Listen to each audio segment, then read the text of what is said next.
Hello friends, నేను మీ అన్ఫాల్. మీరంతా ఎలా ఉన్నారు? నేనైతే చాలా బాగున్నాను. ఈరోజు నేను ఖురాన్లో 2వ సూరా అల్ బకరాలో 35 ఇంకా 36 ఆయతులు చదవబోతున్నాను. ఆ తరువాత మేము ఆదంకు ఇలా చెప్పాము, నీవు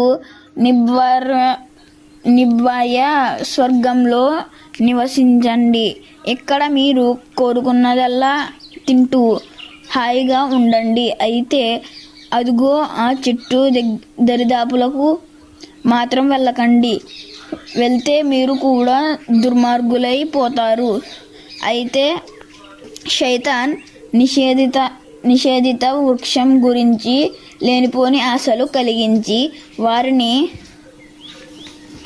పూర్వస్థితి నుండి దిగజార్చి స్వర్గ సౌఖ్యాలకు దూరం చేశాడు. అప్పుడు మేము వారితో, మీరంతా ఇక్కడ నుంచి దిగిపోండి. మీరు ఒకరికొకరు శత్రువులు. ఒక నిర్ణీత కాలం వరకు మీరు భూలోకంలో జీవితం గడపవలెను అన్నాము.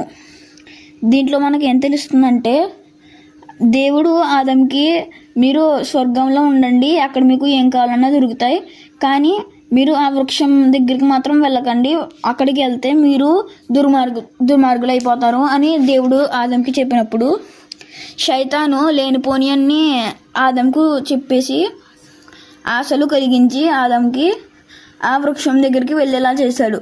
అప్పుడు దేవుడు అన్నారు, మీరందరూ ఇక్కడి నుంచి దిగిపోండి. మీరందరూ ఒకరికొకరు శత్రువులు. ఒక నిర్మిత కాలం వరకు మీరు భూలోకంలో జీవించం